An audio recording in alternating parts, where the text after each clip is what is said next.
আজকের ভিডিওটা কোনো রকম একটা নির্দিষ্ট দিনের ভিডিও শ্যুট না। ডিসেম্বর মাসের মাঝামাঝি সময়ে ঠিক কী চলছিল আমাদের বাড়িতে সব কিছু মিলিয়েই আজকের এই ভিডিওটা। So hello everyone, welcome back to my channel Tuhi's diary. আমি তুহিনা তোমাদের সকলের জন্য বিয়েবাড়ির স্পেশাল আরও একটা নতুন ভিডিও নিয়ে চলে এলাম। তখন দেখতে গেলে আর এক মাসও হয়তো বাকি নেই, যেহেতু আমি প্রথমেই বললাম তোমাদেরকে এটা কোনো নির্দিষ্ট একটা দিনে আমি শ্যুট করিনি, ছোটো ছোটো ছোটো ছোটো করে প্রত্যেক দিনই কী হচ্ছে না হচ্ছে আমি তুলে রেখেছিলাম, যেটা এখন আমি এডিট করে তোমাদের সাথে শেয়ার করছি। তো রং মিস্ত্রির কাজ চলছে, বাগানে পরিষ্কারের কাজ চলছে, মার্বেল মিস্ত্রির কাজ চলছে, সব কিছু একসাথে, এমনকি প্যান্ডেলের মাপঝোপ থেকে শুরু করে।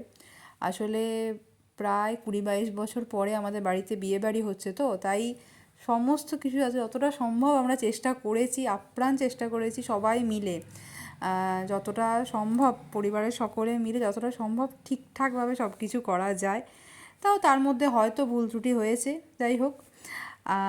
এই সব কিছুর ভেতরেই সংক্রান্তি ছিল, মা সেদিনকে সরু চাকলি বানিয়েছিল। আর আমার রিসেপশানের যে বেনারসিটা সেটা তখনও কেনা হয়ে ওঠেনি, তো সেই কারণে সেটা কেনার জন্য আমরা একদিন কলকাতা গিয়েছিলাম সকলে মিলে, আবারও একদিন যেতে হয়েছিল লাস্ট আবার একবার।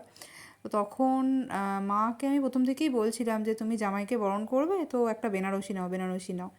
তো জোর জাবস্তি, যেহেতু সামনে এত কিছু খরচাপাতি আছে, তাই জন্য মা ফার্স্টে নিতে চাইছিল না। যাই হোক, মাকেও জোর করে করে নেওয়া করিয়েছিলাম, ইভেন ছোটো কাকিমাকেও বললাম যে একটা নিয়েই নাও, একটা পরেই নাও।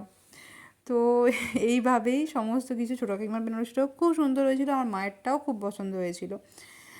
তো চলো, আজকের ভিডিওটা এই অবধিই রইল। দেখা হচ্ছে তোমাদের সাথে খুব তাড়াতাড়ি আবার একটা নতুন ভিডিওতে।